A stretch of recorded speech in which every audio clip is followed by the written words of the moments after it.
What's up, everybody? It's your main man Theo, and you tune in to Ride the Beat. And today we have Deminion Beatz with us live in the studio. How you doing today? Good, how's it going? Good, good.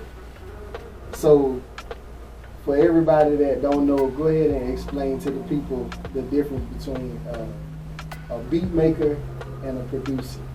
Definitely. So a beat maker, first and foremost, makes the beat only.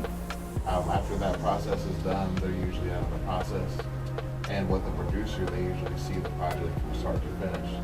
So they can come in. Of course, they'll be involved in the post-production. That's the main part. But they'll also be usually a part of the recording process, part of the mixing process, part of the mastering process, to see the project all the way through to its completion. All right.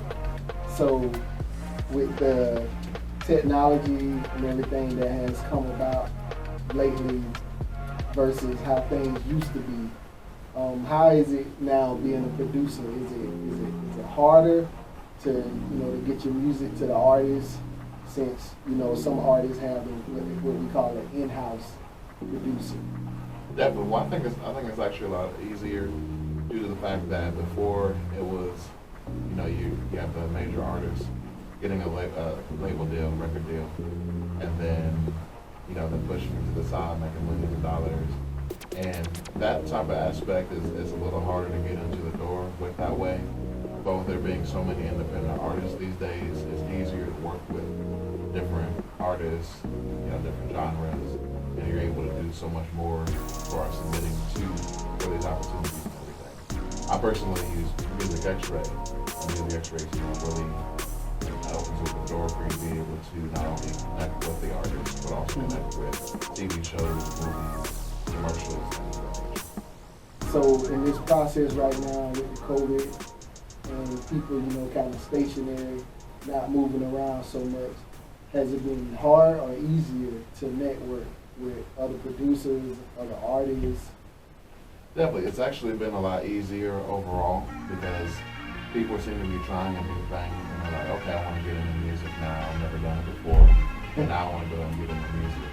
So now it's an opportunity for me to be able to connect with those people and get them on the right path, as opposed to before, everybody was doing their own thing, everybody was working, and everybody was focused on different things. And it was actually a little more difficult to connect with before. So was it more difficult to connect with them because of just people not being so stationary and being busy? Right, that was definitely it. People were always on to the next thing, and now, they're stationary, they're susceptible to whatever's coming to them, and they're more willing to work. So some years back, there was producers or beat makers making tons of money, basically or charging tons of money for one beat. But as of recently, lately, I've heard that, that has changed a lot. So how has that changed as far as the pricing goes? Well, definitely. So, back in, let's say, early 2000s or so, you have groups like the Runners, you have people like Timberland, people like Scott Storch making $250,000 plus back at that time. Now, I feel like the prices maybe have gone down a little bit, but what's also opened up is the avenues and the ability to be able to reach different things that you weren't able to before. So back in 2007, there wasn't a lot of streaming, there wasn't Netflix, there wasn't Hulu. Those options were not available at that time. So now that option is available in the current days, you're able to do a lot more with, and I feel like you have more freedom overall to do what you want to do. So did you yourself, a lot of producers first started as like party DJs and things like that. So how did you come into the industry? When I was back in high school, a friend of mine was really into music and was letting me hear his instrumentals, really good, high quality instrumentals. And I told him, I was like, look, I want to do this. He said, go ahead and get FL Studio. I said, okay, I got FL Studio. What I need to do next? He said, figure it out on your own. I said, you're not going to help me? I hear these beats, you're like, okay, come on. You got to do something. No, figure it out on your own. So that's exactly what I did. I was fumbling around, didn't know anything, didn't know what a quality sound was, what a bad sound was. So a lot of sounds that I used were straight from the original program, and I just noticed that the quality wasn't really on the same level as what I was hearing on the radio. But over time, I started learning things like mixing. I started learning what a good quality sound is, and I actually went to school for it too. So while in school, we learned the different frequency levels and how to make sure that we maximize each and every specific sound, mastering, mixing, recording, all those aspects. So what all consists of the mixing and mastering process? You hear an artist or you hear somebody say, yeah, a song finished, but I gotta get it mixed and mastered. Absolutely. So mixing is similar to like a car wash, an overall car wash. So you're gonna go in there and you're gonna go ahead and make sure that everything is sounding good. And so like a car wash, you go through the car wash, you have the wax coming down, the water, everything suds, and the car looks pretty clean, right? When you're in the mastering process, it's more like the waxing of it. So it's bringing the detail out of the car. So that's opening the door, shampooing out your seats, this and that, throwing an additional waxing on the car, maybe even getting a paint job. So just really bringing the best out of the song. Okay, so do you ever, with an artist, do you ever rearrange it, say, hey, I think this should be at the beginning, in the middle? Absolutely. So during the recording stage, I'm usually very, very present. So what I usually do is I tell exactly what I'm feeling, and so I'll be like, okay, look, try this, or try this again, or try that again, just to make it sound better, or maybe we can experiment, try new things. Be like, okay, maybe this didn't work, maybe this did. So instead of doing that, maybe you should do this instead. Just hearing different things. I actually communicate very, very heavily with the engineer, and if there's things that I hear as far as what can be done to the beat right then and there, so we don't forget for the future. Right. I'll go ahead and make sure that it gets done right then and there. So with that process, how does what's the pros and cons of sampling versus non-sampling? Definitely. So back in the 90s, sampling was a very heavy thing to do, and there wasn't really a lot of copyright infringement and a lot of that going on at that time. So people were sampling whatever they wanted, putting it on the beat, and sending it out for it. So at that time, it was really good. It was really all that they had. So they sampled this, put this in, put that in, take the bass part out of this, put it with this song. So it was a pretty tedious process, but there wasn't a lot of business involved. Now these days, there's a lot of business. There's a lot of things to take into consideration as far as you having to pay a certain amount of money for the sample, even having to clear the sample that way. Sometimes they want to dip into the royalties on the back end, depending on how big the sample is. It's like a well-known song that people know. They're definitely going to want to take a cut on the back end as well, because they know this. Okay, so is that process to maybe to protect the original beat maker or producer, so you're just not simply just stealing someone else's work and then putting Absolutely. Vocals over? Absolutely. It's definitely for the protection of the original person, make sure those types of things don't happen, because they do happen, occasionally, unfortunately, they do happen. With the whole, it was a sample from Bryson Tiller, and it was a really well-known song. Well, somebody else did the same sample. They actually took the beat, they added one thing, and then now they said that they made the beat. So those types of things happen as well, even today. That you never, you have to contact the originator. You have to get the sample of the song. So how hard is it? I hear sometimes it's easy to get something clear, then you get stories of it can take a year to get something clear. So there's a big time artist that almost didn't even release an entire song or the entire album without that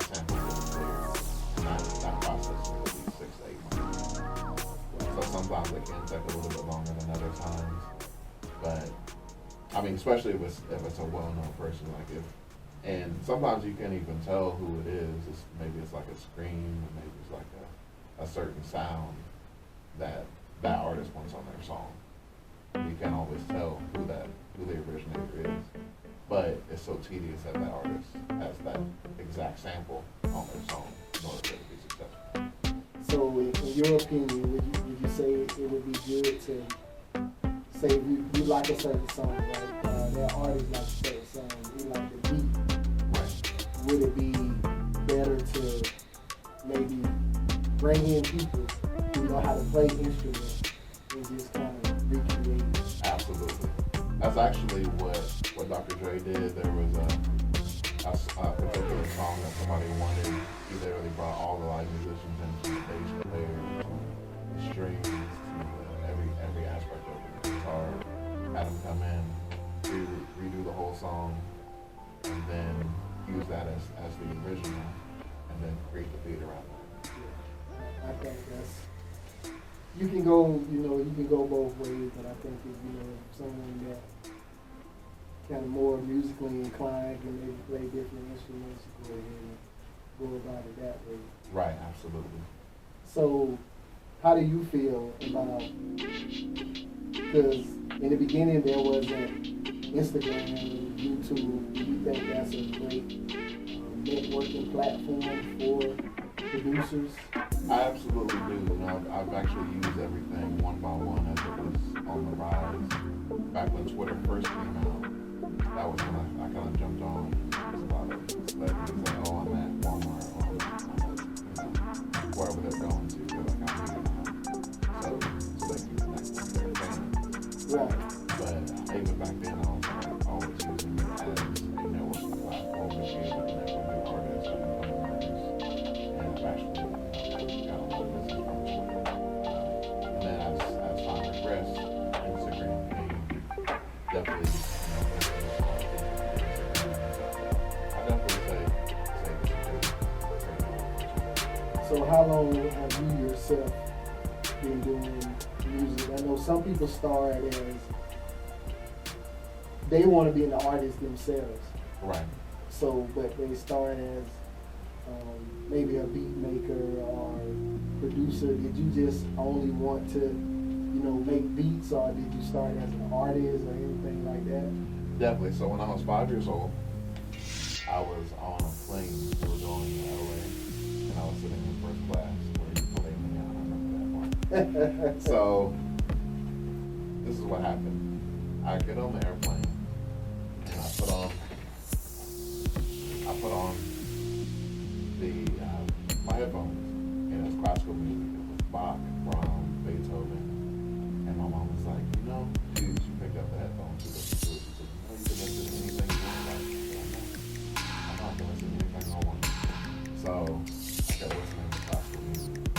So she started realizing, this music was what I was meant to be, even at an early age.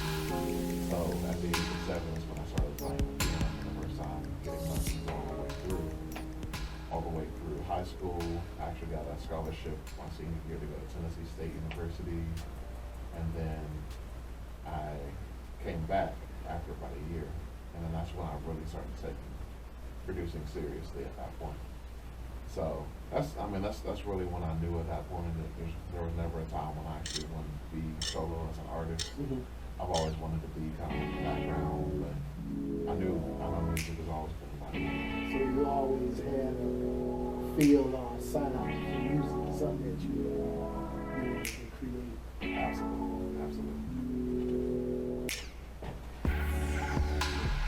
So as a producer yourself, do you feel it's best to work independent, or to get that label back because you already have that network with artists? Absolutely. The thing about it is, I feel like it's better to work independent. This is why. When you're independent, you have the ability to be able to work with several different labels, several different artists. So yeah, you can be working with MGM, you can also be working with Sony, you can also be working with Universal. You can also be working with whatever label you want to and you're not locked into just one person. Let's say that label is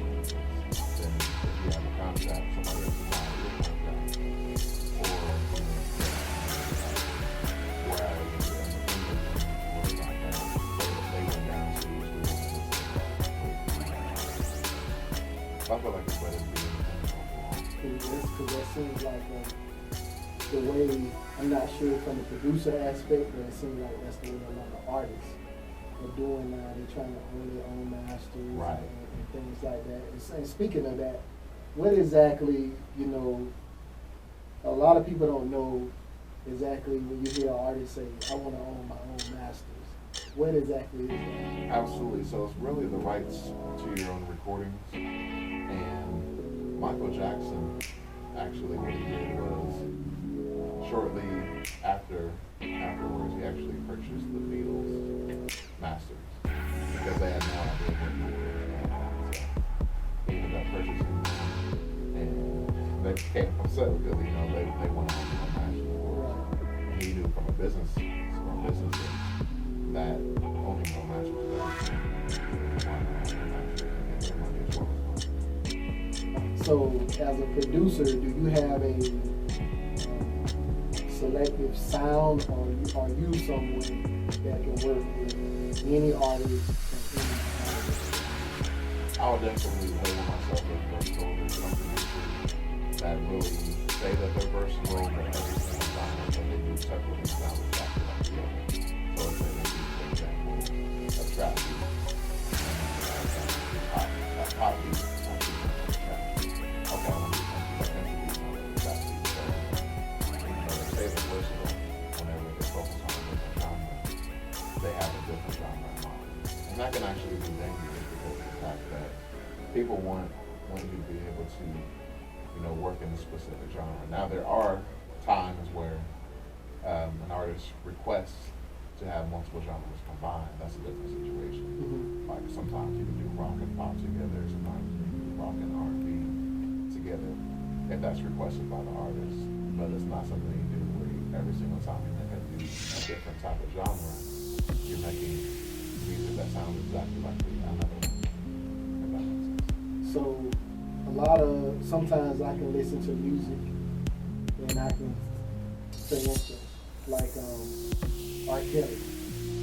To me, he had a specific sound. Great music, but you knew that, man, that's who that is. Is that, from your standpoint, do you think that is good, or do some producers just lock in on a certain sound and it's something they fall in love with? Usually they lock in on a specific sound, and they usually try to hone in on that and really focus on that specific sound.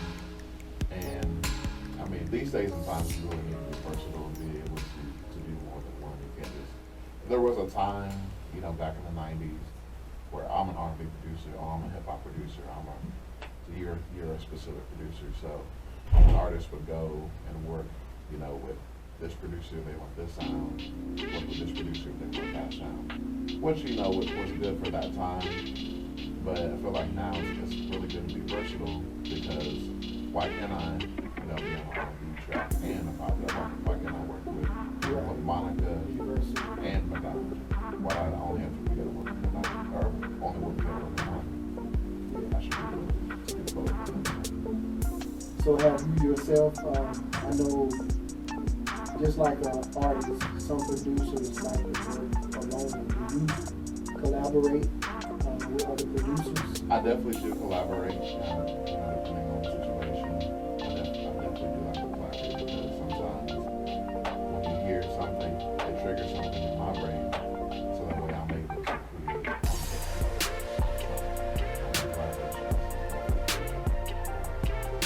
So let me ask you, from a producer standpoint, like, you'll see producers, some producers, span different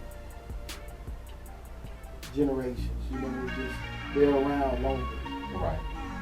But at least in, I would say, the hip hop culture, artists seem like they're cycle through pretty quickly versus a country artist or rock artists. Can you speak on that? Like why it seems to be different for the hip hop culture versus the other culture? Definitely.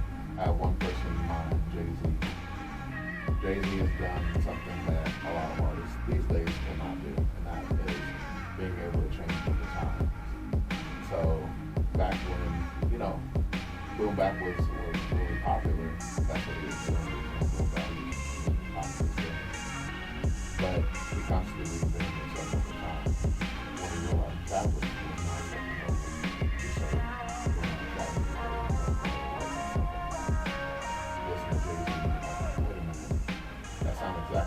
artist or that artist. It doesn't exactly affect my favorite one because he's doing his own thing, but he's also being willing to adapt.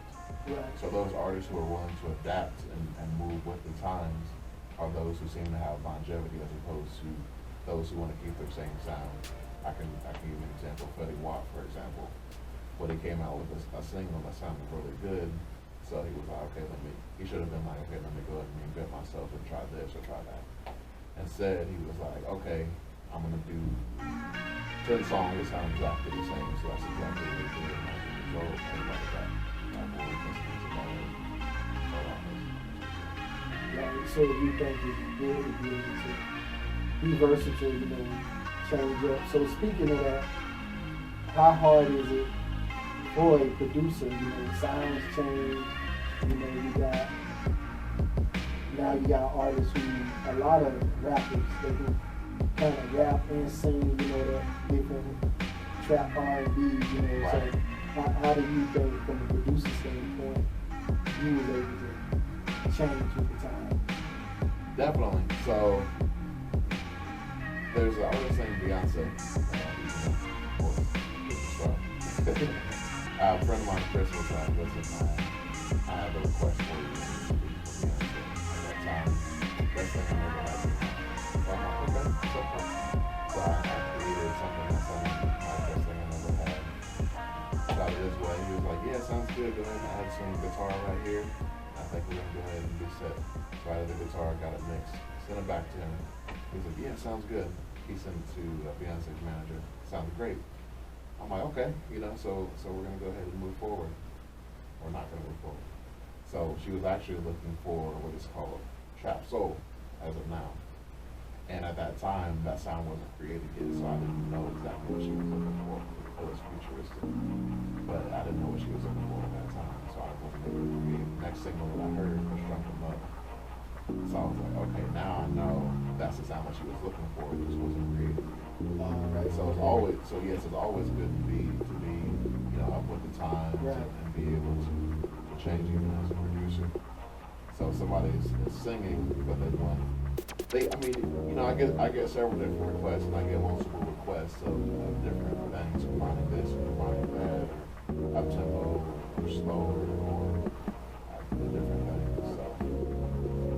So you say, as a producer, would you say it's very important to kind of continue to not be so much in your silo, your own lane, and to listen at a little bit of everything, so you can kind of, you know, be up to date with everything that's going on? That's exactly correct. Actually, what I'm doing right now, there's a song that was recently released that I produced. It was a 90s style beat. Now, the remix actually ended up being a completely different genre.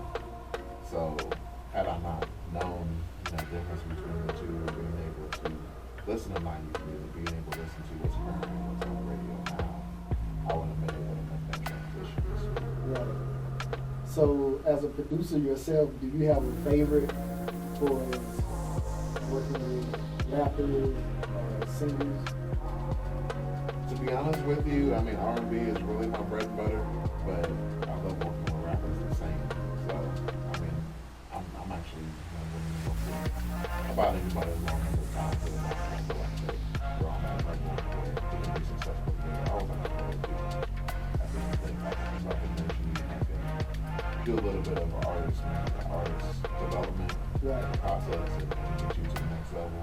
Hey, I'm getting myself to the next level too. So let's grow together. Let's get to the top together. Right. That's always my approach. So for those who don't know, can you speak a little bit about what's a producer placement? I definitely can. So a producer placement is really the ultimate goal for most, is being able to get your songs on in the movies, get your song on TV shows, get your song on commercials, and the like. So, I mean, music is everywhere, so I mean, if you can get your song on an app, that'll actually make you basically everywhere you can hear music in a possible way. And an elevator, you know, you work with this artist, now the music is playing in the background, there's royalties for that. So there's several different ways to do it. That's the whole, you know, really the ultimate goal is to really have an opportunity to get an So as a producer yourself, what producers do you kind of, did you model yourself after a certain producer coming up, or you liked a certain sound, or did you just like certain producers that didn't want to be like anybody else? So more of the third option. I like certain producers, but I really want to create my own lane. I want to do my own thing. I love buying my sleeves, really underrated. And you know, a lot of people don't really know about him. They know his music, but they just really don't know him as a person. And he's so super talented with his ability to be able to have a mixture of complexity and simplicity in the same song. And be able to not do too much, but everything in line with being filled in. Also about Rodney's voice. Yeah, dog sound, yeah. I've always been still a fan. He did Very Wrong with Beyonce. And just the complexity of the sound that he used. Five instrumentation, drum pattern. And you gotta know the difference between a melody bass